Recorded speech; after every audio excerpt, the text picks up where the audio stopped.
Chapter 21 Stories of V.H. Thakur, Anantrao Patankar, Pandharpur Pleader. In this chapter, Hemant Pant relates the stories of Vinayak Harishchandra Thakur, B.A., Anantrao Patankar of Pune, and a pleader from Pandharpur. All these stories are very interesting, which, if very carefully read and grasped, will lead the readers onto the spiritual path. It is a general rule that it is our good luck in the form of accumulation of merits of past births that enables us to seek the company of saints and benefit thereby. As an illustration of this rule, Hemant Pant gives his own instance. He was a resident magistrate of Bandra, a suburb of Mumbai, for many years. A famous Mohammedan saint named Pir Maulana was living there, and many Hindus, Parsis, and many others who followed different religion used to go to him and take his darshan. His Mujawar, by name Yunus, pressed Hemant Pant many a time for going to see him, but for one reason or the other, he was not able to see him. After many years, his turn came and he was called to Shirdi, where he was permanently enrolled in Sai Baba's Darbar. Unfortunate fellows do not get such contact of the saints. It is only the fortunate ones that get it. Institution of Saints. There have been institutions of saints in this world from time immemorial. Various saints appear themselves in various places to carry out the missions allotted to them.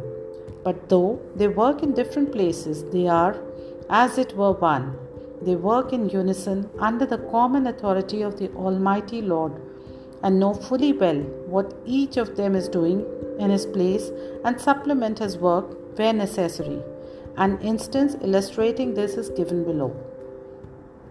Mr. Thakur. Mr. V.H. Thakur, B.A., was a clerk in the revenue department and once came to a town named Vadgaon near Belgaon, South Mysore country, along with a survey party. There he saw a Kannada saint, Appa, and bowed before him. The saint was explaining a portion from the book Vichar Sagar of Nischal Das, a standard work on Vedanta, to the audience. When Thakur was taking his leave to go, he said to him, "You should study this book, and if you do so, your desires will be fulfilled. And when you go to the north in the discharge of your duties in future, you will come across a great saint by your fortune, and then he will show you the future path and give rest to your mind and make you happy." Then he was transferred to Junnar, where he had to go by crossing Nanhe Ghat. This ghat was a very steep and difficult ghat, and no other conveyance other than a buffalo was of use in crossing it. So he had to take a buffalo ride through the ghat, which was much inconvenient to him. Thence he was transferred on promotion to Kalyan, and there he got acquainted with Nana Sahib Chandorkar. He heard much about Sai Baba from him and wished to see him. Next day, Nana Sahib had to go to Shirdi, and he asked Thakur to accompany him. He could not do so as he had to attend the Thana civil court for civil case. So Nana Sahib went alone. Thakur went to Thana, but there the case was postponed. Then he repented for not accompanying Nana Sahib. Still he left for Shirdi, and when he reached there, he found that Nana Sahib had left the place the previous day. Some of his other friends whom he met there took him to Baba. He saw Baba, fell at his feet and was overjoyed. His eyes were full of tears and his hair stood on end. Then, after a while, the omniscient Baba said to him, "The path of this place is not so easy as the teaching of the Kannada saint, Appa, or even as the buffalo ride in a Nanhe Ghat. In the spiritual path, you have to put in your best exertion. It is very difficult."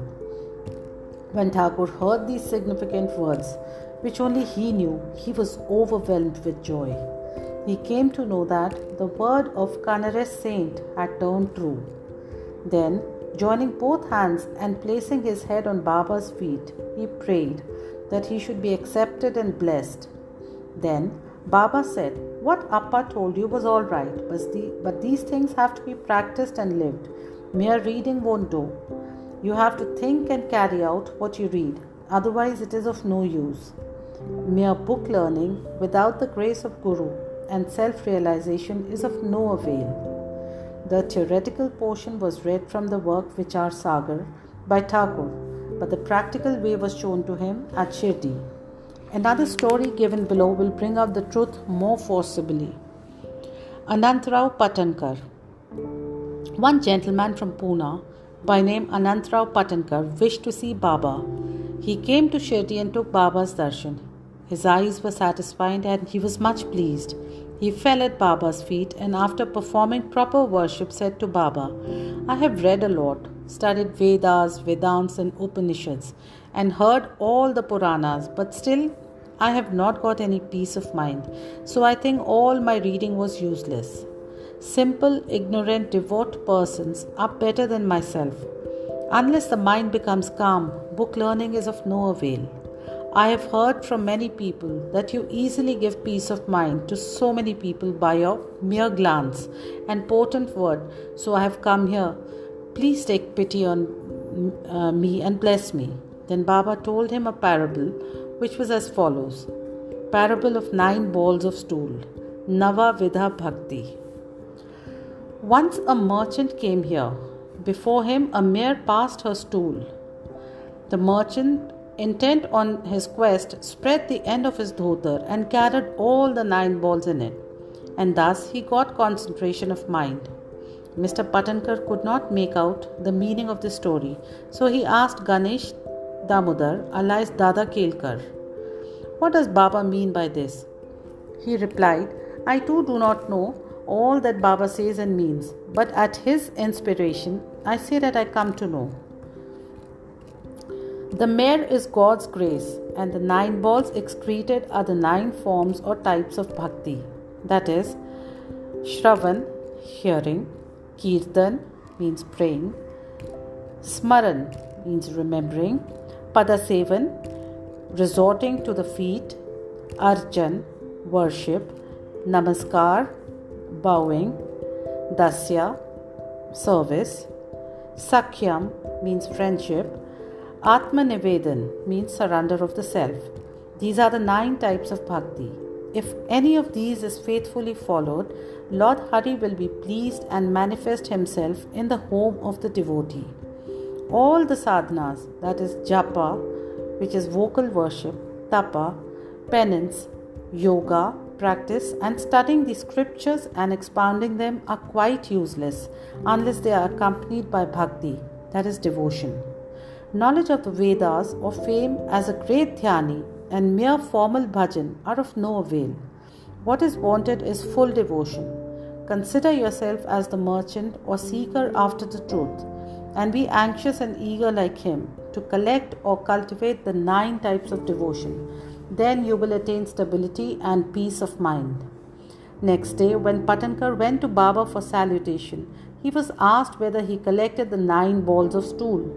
Then he said that he, being a poor fellow, should first be graced by Baba and he would be able to collect them. Then Baba blessed and comforted him, saying that he would attain peace and welfare. After hearing this, Patankar became overjoyed and happy. The Pandharpur Pleader. We shall close this chapter with a short story showing Baba's omniscience and he using it for correcting people and setting them on the right path. Once, a pleader from Pandharpur came to Shirdi, went to the masjid, saw Baba, fell at his feet and without being asked, offered some dakshina and sat in a corner, eager to hear the talk that was going on. Then Baba turned his face towards him and said, How cunning the people are! They fall at the feet, offer dakshina, but abuse behind me. Is it not amazing? This cap fitted the pleader, and he had to wear it. None understood the remark. The pleader grasped it, but kept silent. When they returned to the Wada, the pleader said to Kaka Sahib Dikshit, What Baba remarked was perfectly right. The dart was aimed at me. It was a hint to me that I should not indulge in reviling or scandalizing others. When the sub-judge or munshif of Pandharpur came and stayed here for the improvement of his health, a discussion about this matter was going on in the bar room at Pandharpur. It was said or discussed there whether the ailments from which the subject suffered were ever likely to be got rid of without medicines by merely going after Sai Baba, and whether it was proper for an educated mind like the sub-judge to take the recourse to such methods. The sub-judge was taken to task, that is, he was criticized, as also Sai Baba. I also took part in this affair, and now Sai Baba showed the impropriety of my conduct. This is not a rebuke to me, but a favor, a lesson that I should not indulge in any scandal or slander of others, and not interfere unnecessarily in others' affairs. Shirdi is about 50 kos from Pandharpur. Still Baba, by his omniscience, knew what transpired there in the bar room. The intervening places, rivers, jungles and mountains, were no bar to his all-perceiving sight, and he could see or read the hearts of all, and there was nothing secret or veiled from him. Everything far or near was open and clear to him, as broad as daylight. Let a man be far or near, he cannot avoid the all-pervading gaze of Sai Baba. From this incident, the pleader took the lesson that he should never speak ill of others or unnecessarily criticize. Thus, his evil tendency was completely got rid of, and he was set on the right path. Though the story refers to a pleader, still it is applicable to all. All should therefore take this lesson to heart and benefit thereby. Sai Baba's greatness is unfathomable. So are his wonderful Leelas. His life is also such, for he is Parabrahma incarnate. Bow to Shri Sai, peace be to all.